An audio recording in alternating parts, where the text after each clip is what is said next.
Welcome to Saltgrass, a show about how local communities can engage with the climate crisis at a grassroots level. My name is Ali Hanley. This is the last episode of the 3 I'm doing about housing solutions in my local community. I recommend that you go back and listen to the first 2 episodes if you haven't already. If you're listening from a podcast app, you know what to do. And if you're listening on the radio, you can hear the first 2 episodes at saltgrasspodcast.com or on your preferred podcasting app. Just in summary though, in the first episode we heard about how housing density and housing justice are critical climate responses, and we unpacked all of the various reasons why different people might find housing security elusive, and also some of the societal and systemic problems that we need to work out. In the second episode, we met the 2 researchers from RMIT University who approached me to collaborate on this topic of housing and who proposed that these 3 episodes be made. They are Andrea Sharam, a senior lecturer in the School of Property Construction and Project Management, and Jen Lynch, a landscape architect and lecturer in the School of Architecture and Urban Design. In the last episode, we heard about what deliberative development is and some of the variations of scale and scope that can be part of that process, including the various levels of community building that may or may not be part of that equation. I included audio from an event hosted at the end of 2023 that included some presentations about deliberative development, including 2 projects in Melbourne and a local project proposed by WINC, which is Older Women in Co-Housing. So, in this episode, we'll look at some other ideas proposed in this community to address the housing crisis. We're going to revisit all of the people you heard in the first episode about housing. So, Kaz from the My Home Network, Claire and Rosie from Council, and the 3 women from Mazarg, the organisation advocating for appropriate housing for people with intellectual disability. In the first episode, they all explained the different parts of the housing problem in this region. And now in this episode, they're going to share what solutions are being proposed or considered. Some of the solutions complement the ideas of episode 2, so co-housing and deliberative development, and others are more about making do with what we already have and working out how to manage existing housing stock better. Before we get to any of that though, I want to acknowledge that Saltgrass is produced on Jara country, the home of the Dja Dja Wurrung. They have been zero waste ecosystem guardians and custodians of this land for countless generations and continue to lead the way and generously share their wisdom on how to live here better. I give thanks to them and honour Jandak, the country itself, and Jara elders past and present. Always was and always will be Aboriginal land. Salt. Salt of the earth. Salt. Salt of the earth. Grassroots. Grassroots. Salt of the earth people. Grassroots change. Saltgrass.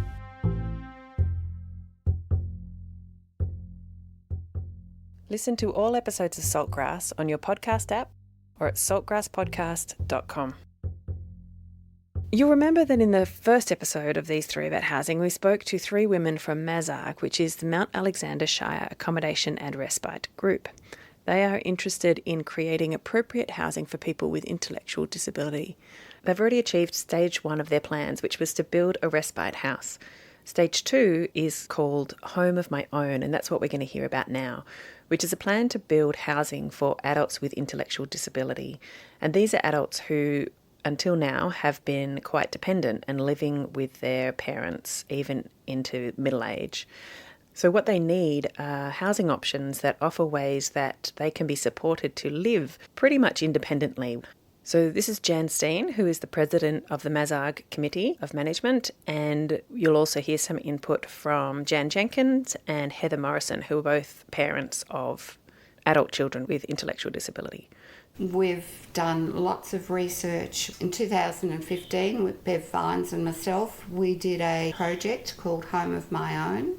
Now, we started off by having an information day where we invited carers, service providers, interested people, community members, people from the Shire, as many people as we could get together to identify numbers of people who were thinking about getting their child housed safely. From that day, we actually had 18 people put their hands up to participate.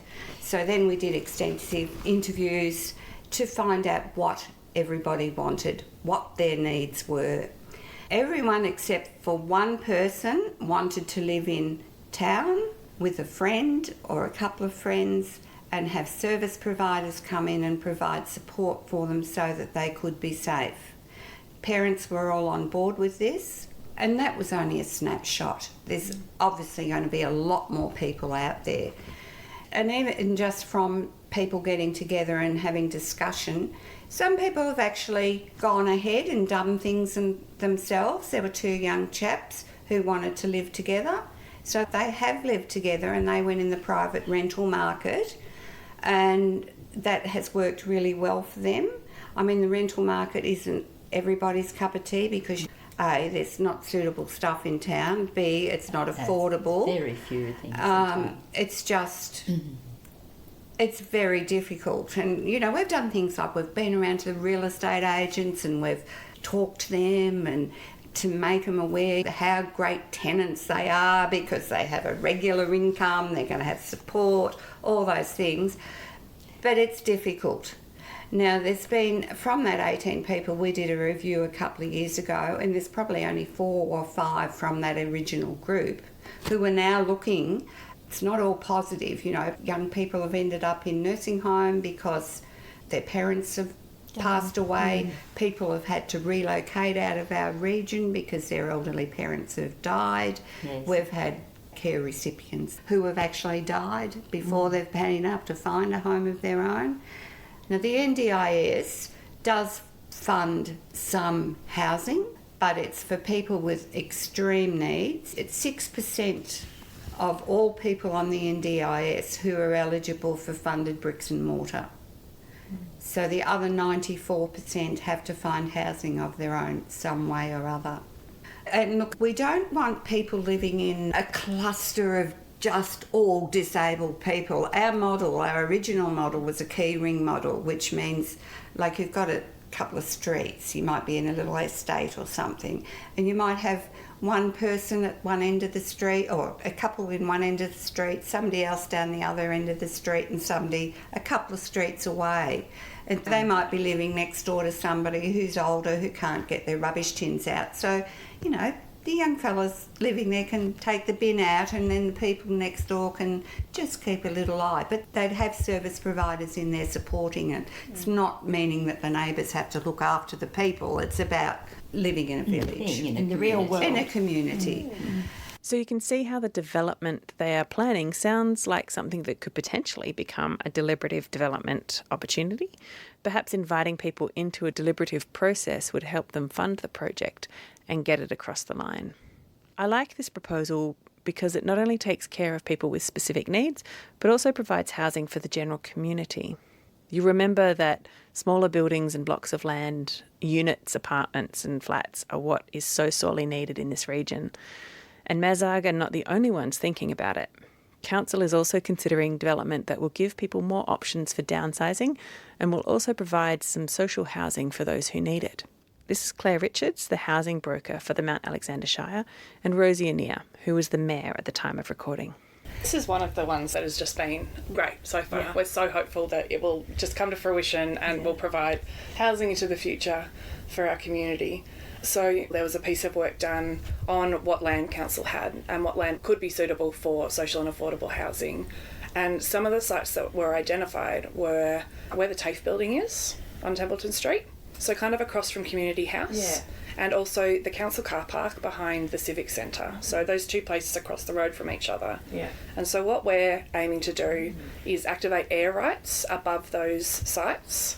So we will retain ownership of the bottom floor for our car park and either TAFE or something in that building, and then the housing provider will construct apartments on those sites. It's interesting, that area. The police station's really modern and Castlemaine is quite old school. Like a lot of the buildings are heritage and old and have that aesthetic. Well, there were some concerns around heritage.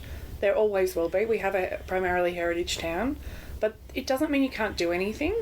I think people see heritage and they go, oh, it's just too hard, but it does not mean you can't do anything. You just have to consider it in whatever you're doing and make sure you're being respectful. It's not the centre of town, which is much more where the strip of shops is and where the information building is and the park. And that will retain its sort of small town, old school feeling.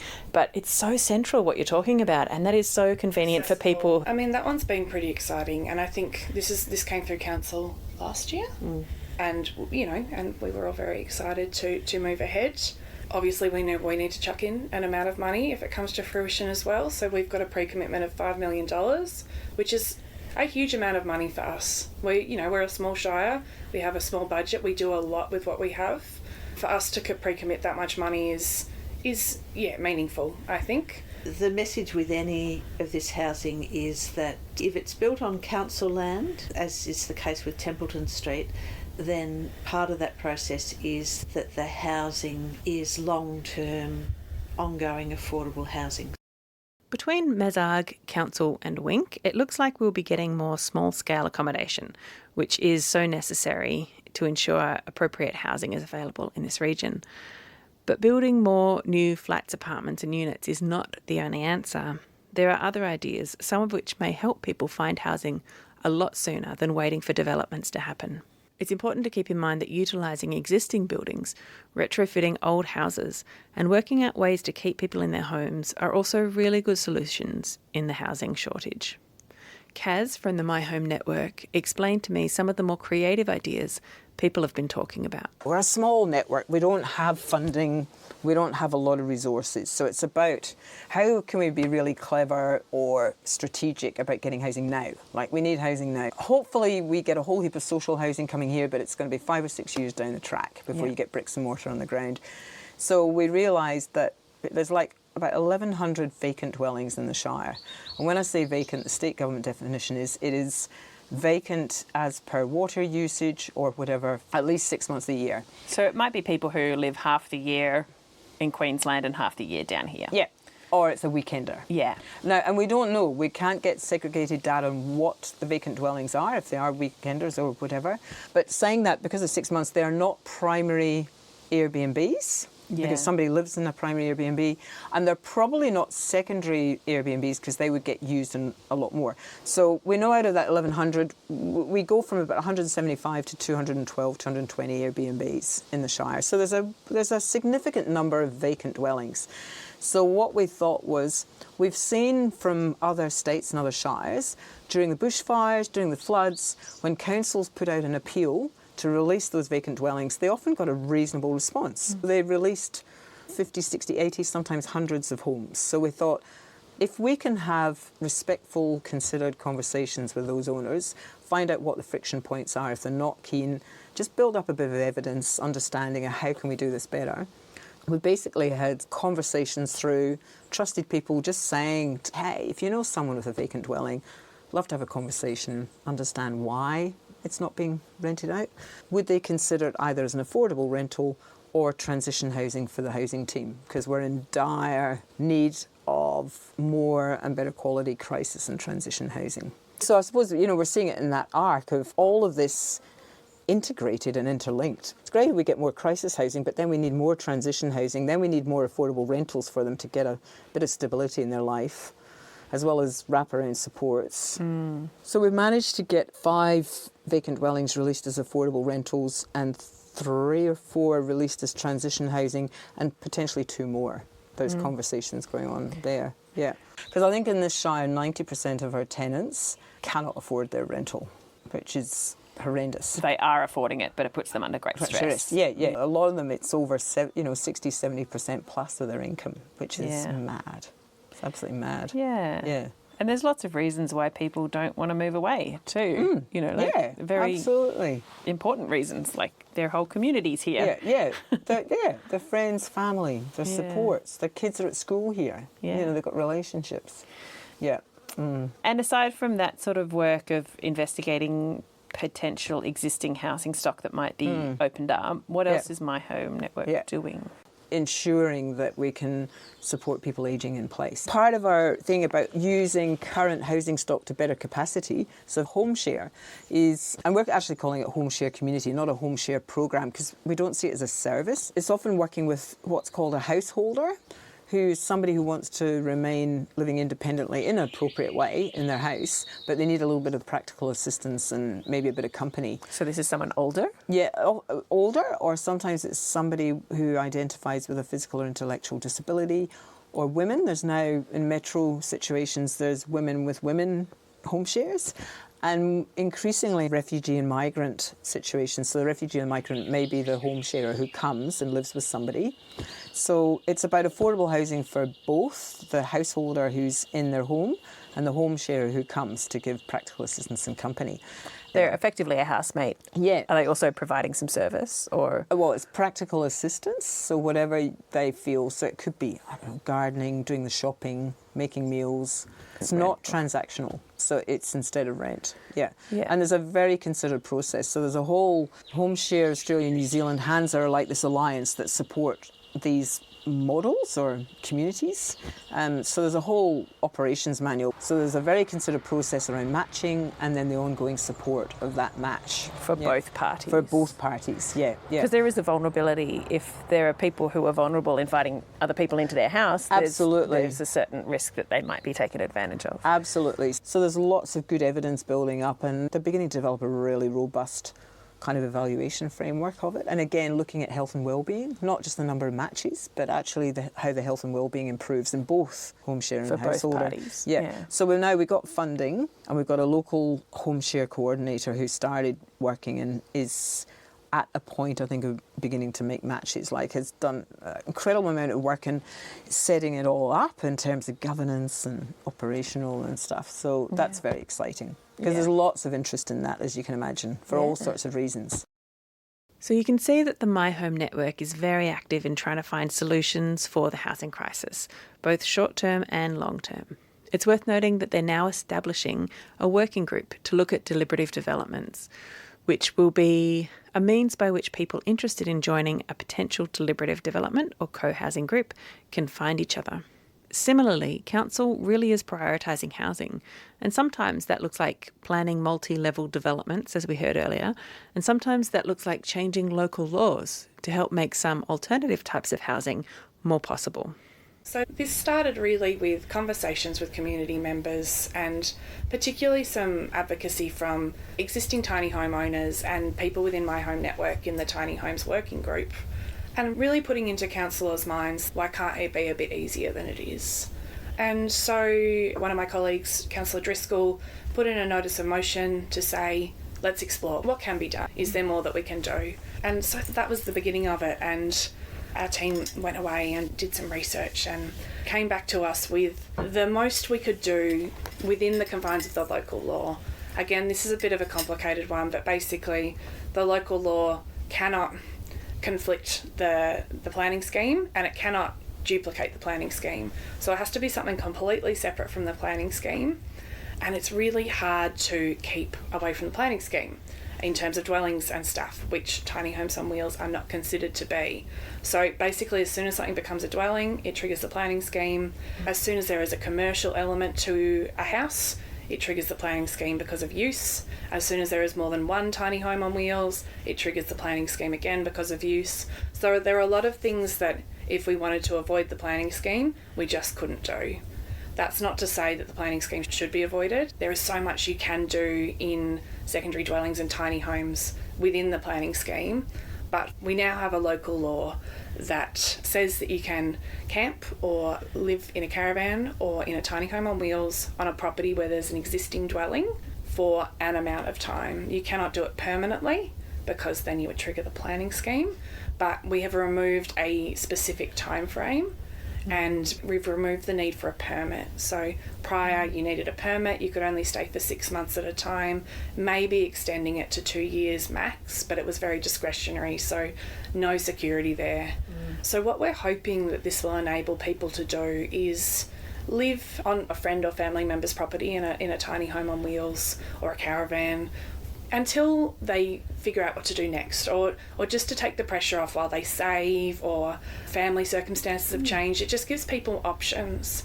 And I think we were really clear from the start that we knew this isn't going to fix everything. Not everyone can live in a tiny home on wheels because it's just not suitable for everyone, but it's just another option.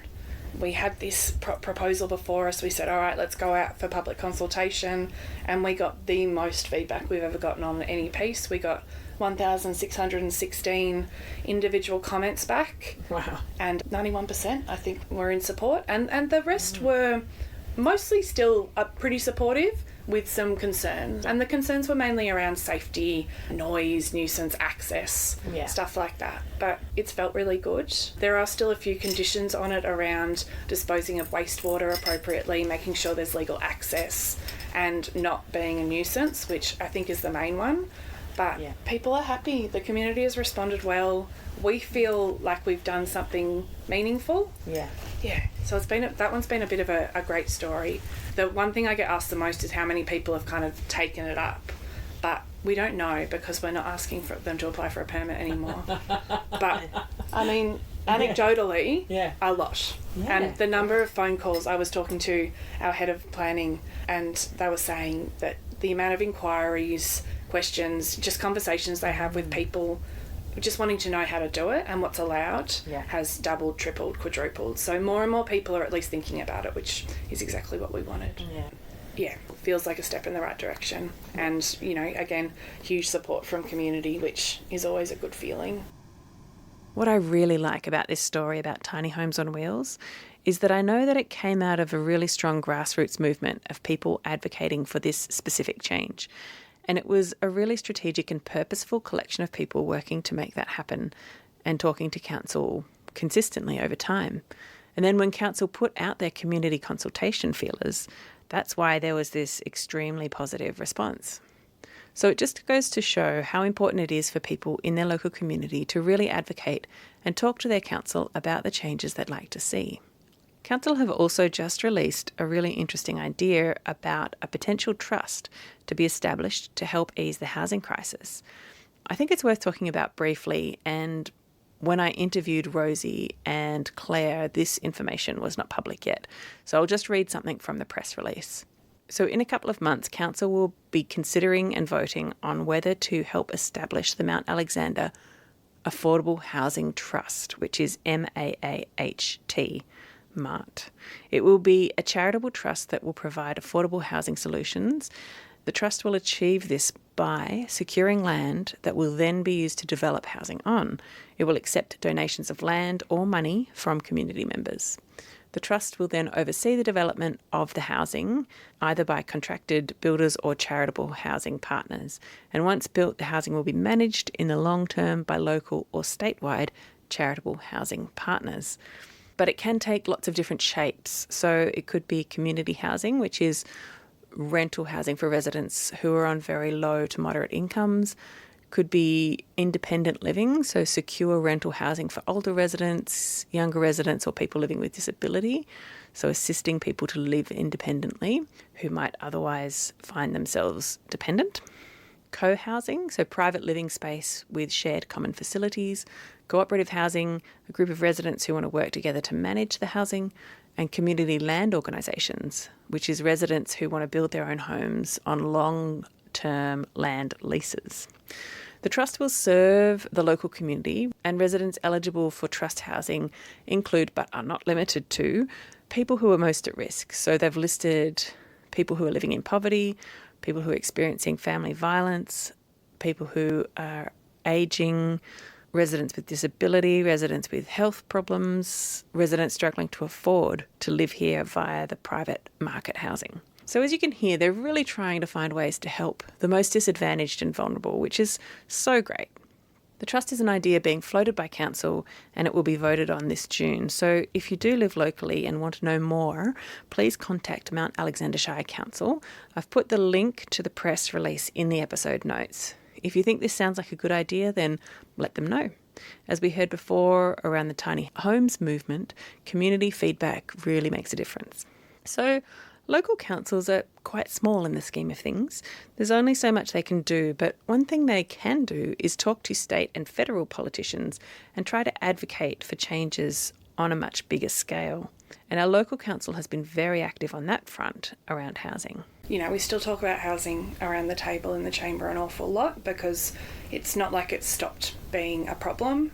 Like Claire said, the crisis isn't getting better, so we spend an awful lot of time talking about housing. But it is great to see so many things progressing, I think. Council can feel slow, even to us on the inside sometimes. And I think it can feel particularly slow for people on the outside who don't understand the particular context within which local government works. But it is nice to see and to feel like we're exploring so many possibilities that do set up for the future, that aren't just a band-aid fix, that are things that could genuinely make a difference in the Shire. So, yeah, I'm practicing good patience. And I mean, Claire and I and the CEO, we all do a lot of advocacy as well. So whenever we meet with a state or federal MP or minister, we do a lot of advocacy, and housing is almost always on the agenda, because there's power at those levels to make things easier for us at our level. One thing that we always really like to highlight whenever we get a chance to meet with someone from state or federal government is the need for funding programs to really differentiate well between rural and regional.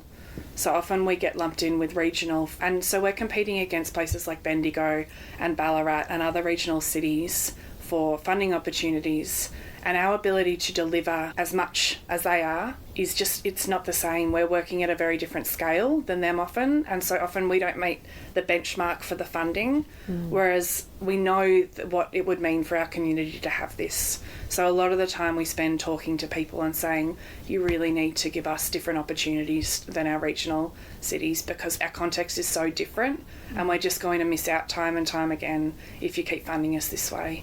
So that's a big one that we always try and work into literally every conversation we can. Rural is not regional. Is not metro. And we can feel a little bit forgotten sometimes, just because we do not have the ability to build to the scale that our regional cities do. But we need it just as much. Yeah, or more even. Something that we've talked about quite a bit is the impact of if one job in a rural setting instead of regional or metro can have this incredible impact. And we think that the same is true of housing. The impact of a single house in a rural area, it matters a lot that we have the housing we need here. Because if we don't have the housing, we don't have the professionals that we need to do the services. We can't get people to stay here. We're constantly losing doctors, and doctors is actually one of the main ones. GPs we're always losing because they can't find a house. So yeah, the impact on community is huge, and we spend a lot of time trying to help people who might be more metro or regional centric to understand what it's like for us in the rural areas.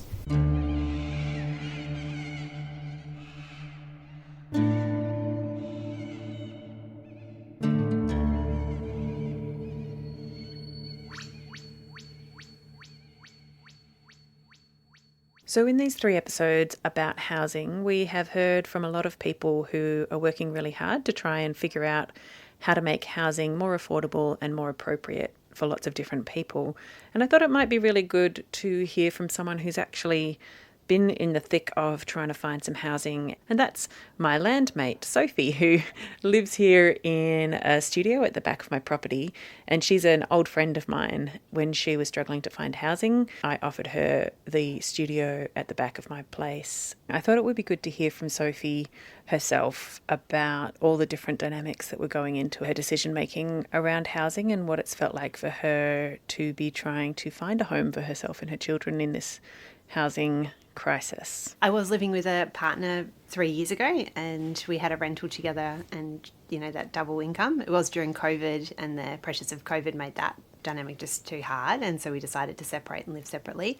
I just didn't have enough money to afford a rental on my own, so I was living in a caravan on a friend's property with me and my 3 kids half the time, and that worked really well for a few years, and we totally would have stayed there, but council regulations put a lot of pressure on landowners for people living in caravans, even though we were using the toilet up at the house, and we had a grey water system, and it was all very safe. There's just regulations around it, which I think have changed now. They've done the tiny house laws, have shifted that a bit, but They you probably have. had to move out before that law change came through. Yeah, it was like a few months before the law change my came God. through. So it was a bummer. Yeah, but it became too hard for the landowners to navigate the council regulations around that, which, I imagine that's changed. I'm not across the rules around that now. Yeah, I had to find somewhere else to live, and I had a complete meltdown about it. It was really stressful. My kids were just starting their year at school.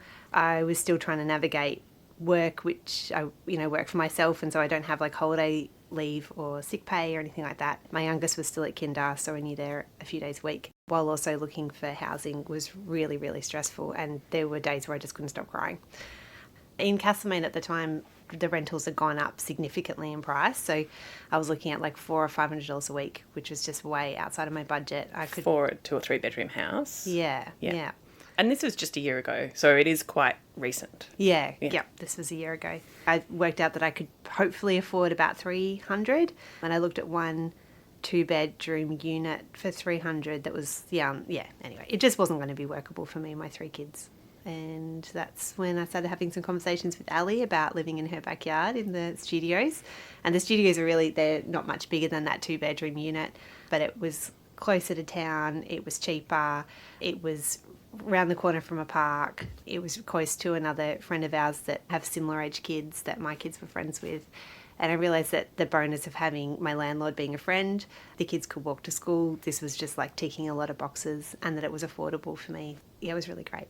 Initially, I was a bit worried about the size and the space because there's not really much backyard. And I've recently done landscaping, which actually makes it less friendly for kids. I used to just have lots of grass, and now I've had someone put in paths and little rock walls, which is actually not as fun for kids because they can't just play cricket.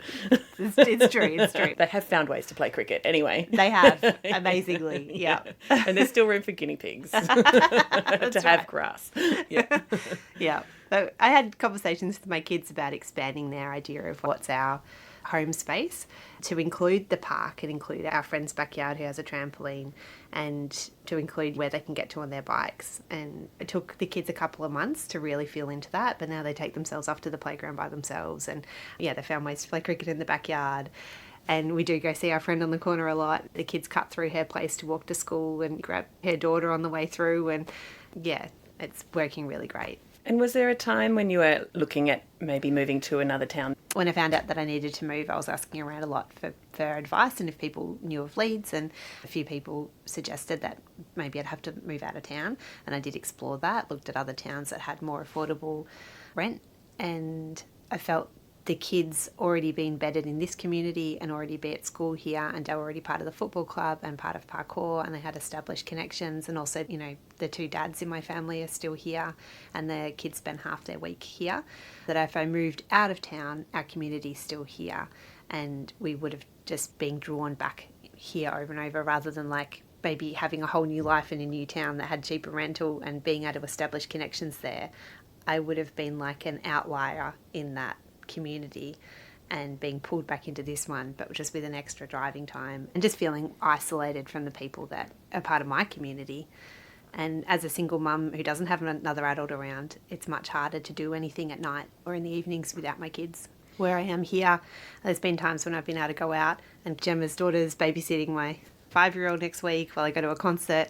Or just tell the boys, hey, Ali's going to be at home. If you need anything, go talk to her. That's right. Yeah. And they just hang out at their place, but they feel safe. Yeah. And they've got an adult to talk to if they need to. Yeah, that's right. That I can go to the shops and just leave them home for half an hour, and they've got Ali at the front, they've got Gemma on the corner, they can call me off the iPad, and I can just be home in 5 minutes. It just makes like flexibility and juggling and navigating regular life so much easier. Do you have any dreams of how you might like to live long term, like if you ever had a property, or do you feel like renting is something that you're happy enough to do for a while? Yeah, I think I fully let go of the idea of ever owning my own house. I think being a single mum, like having flexible work where I'm self-employed, just feels really important. Like if the kids are sick, that I can then shuffle my work and come home. So it just feels like that my life is not conduit with a full-time job that could pay a regular mortgage, that rentals and caravans and this kind of lower end scale is much better for my life, so that I can be there for my kids as they grow up and be available to them. And I asked the kids about like where was the favourite place they ever lived in, and their hands down favourite was the caravan. Like simple living, small space, big outside area to play. And they also love living here. And I ask them sometimes about the smallness of the space, and it doesn't bother them at all. Like, they love how close the park is. They love like how close they can be with each other. They, you know, like having their own room, I think freaks them out because they are so used to being If they had around. one room each. Yeah, they're so used to being around each other. And they also like set up camping. Like, you have your swag out for them in the backyard. And That's they love that too. They'll choose that. On the hot nights, they Yeah. were just out in the swag, sleeping. So Yeah, so it works. I think that's the benefit of this situation for me too, is having been in a partnership relationship and have that be really tricky and not work, and then wanting to heal and recover from that. Having my own space has been really great for myself to heal some of those things from being in a relationship, and then having a safe space for my kids where they just know it's just the one adult who's going to be talking to them and navigating things. Living alongside any adult that's come from a totally different background to you and has had totally different childhood experiences and totally different adult experiences, and then you try and live in the same house, you know, you often want different lighting, you've got different sound sensitivities, you know, like you've got different cooking needs, you sleep at different times, you know, there's a lot to navigate and balance. And when you kind of then bring 3 kids into the mix that also have all their own needs, you've got a lot of dynamics, and it can just put strain and pressure on any relationship. And in some ways, without sounding like a cynic, I actually think a lot of people could be living separately with their kids.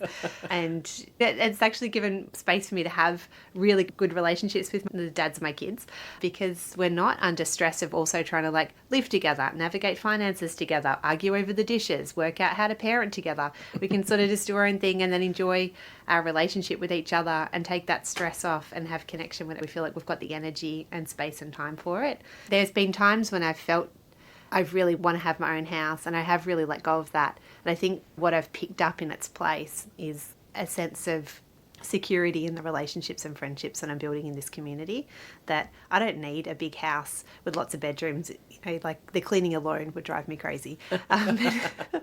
But, you know, And you're a professional cleaner. I am. So, you know, like it's a professional observation. But yeah, that like I could have a small space and feel nourished by my connections and my community, and feel like my attachment is much broader now, instead of it being like attached to one house or having my own land, that I'm attached to like this whole community, and like that cafe that I love going to, and the library, and that walking track that I walk on regularly with a friend. Yeah, great. Well, better go to work. That was fun. Yay! Thanks so much. Pleasure. All right, I'll see you later. See ya. Topic tonight sounds great. Yeah, great. All right, let's do it. So that was Sophie. As you can hear, she's not even feeling like she will ever have a home of her own, but she's also found a way to feel okay about that. And it brings to mind how Australia has quite different customs and legal frameworks around renting to some other places in the world. And I've read some things about how in Europe there are countries where renting is a much more long-term, stable and secure option for people. People can have long leases, 10 and 20-year leases, and they also have the right to decorate and modify their apartment or home as much as they like. There's stronger rights for the tenants. And it's a really different culture around the expectation of home ownership. In Australia, we all kind of feel like we should have a home or a property that we own, whereas over there, I was reading an article, which I'll put a link in the episode notes, and the article was saying that up to 80% of residents in Berlin are renters, and they're long-term renters. It's a very stable and secure way to live. And we don't have that here. So it is more tenuous, and you are more vulnerable as a renter in Australia than you would be if you lived elsewhere. And that is, again, about advocating for legal and cultural change and looking at how maybe we can shift some of those dynamics over time and create better frameworks to give security to tenants and renters in Australia.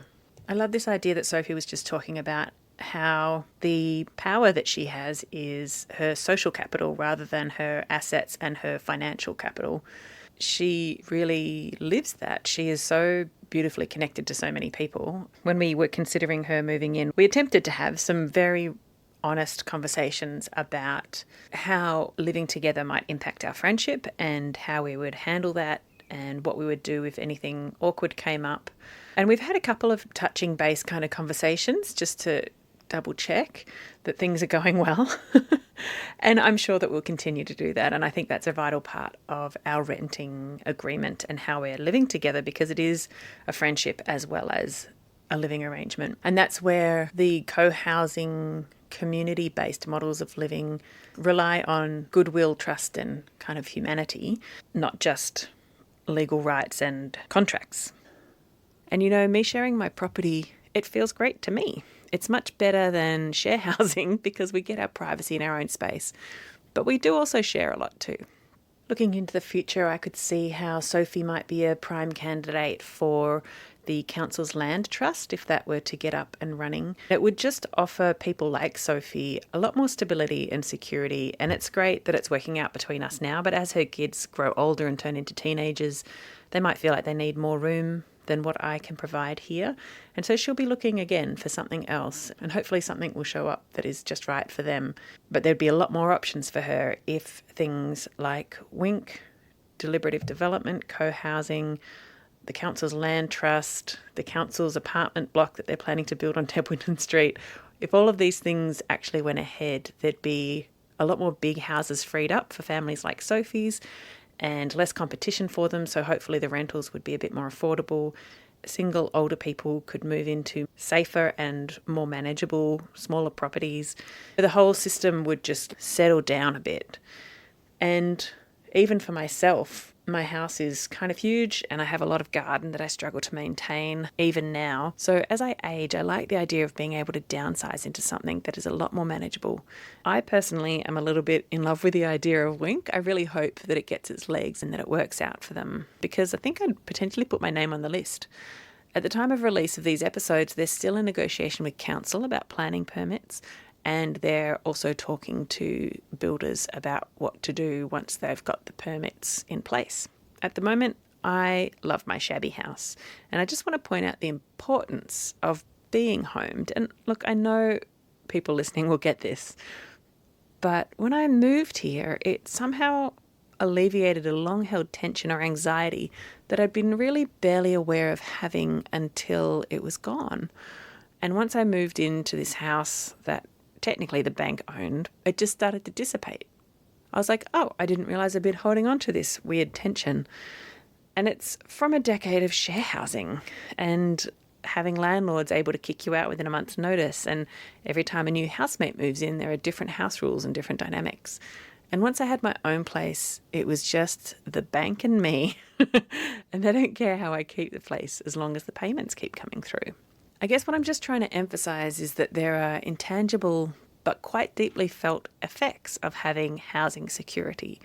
And share housing and all the rest of that in my 20s was an excellent time of life, and I'm really glad I did it. But at a certain point, I was ready to have my own place, and I fully believe that everyone should be able to have that and to not feel that tension that I felt so long of not knowing if or when you're going to be moved on. And now that I have this place, I'm able to share it with other people who are experiencing insecure housing. There's a lot to think about amongst all of the ideas that have been talked about in these episodes, and different solutions will work for some people and not others, and something might work at one time of life and not at a different time of life. So it's good to think about all of the diversity of options that are out there and know that there are people who might be thinking along the same lines as well. I hope you've enjoyed these 3 episodes on housing security, and I just want to reiterate that idea of Bill McGibbon's that I quoted right at the start of the first episode, where he talked about how our attitudes around housing really have to shift. We can't expect to all have the 1/4-acre block and the 3-bedroom house each. To densify our neighbourhoods is actually a really strong climate action, and we need to stop invading our forests, farmlands and wild spaces so that we can build more houses and suburbs.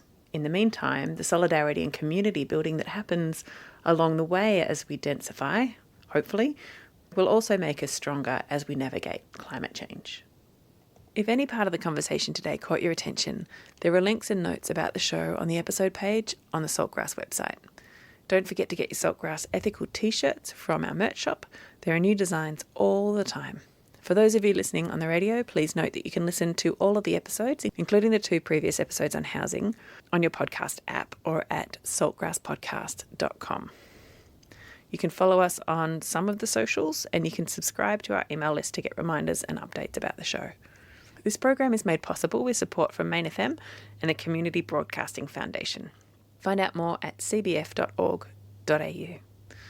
These 3 episodes and the research of Jen and Andrea was also supported by RMIT University's Strategic Impact Fund, which supports interdisciplinary research translation through projects that bring together RMIT researchers, industry and community.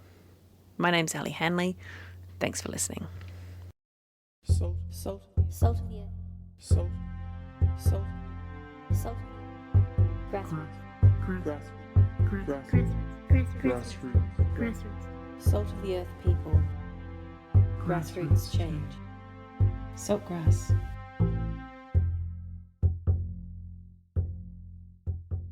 Listen to all episodes of Saltgrass on your podcast app or at saltgrasspodcast.com.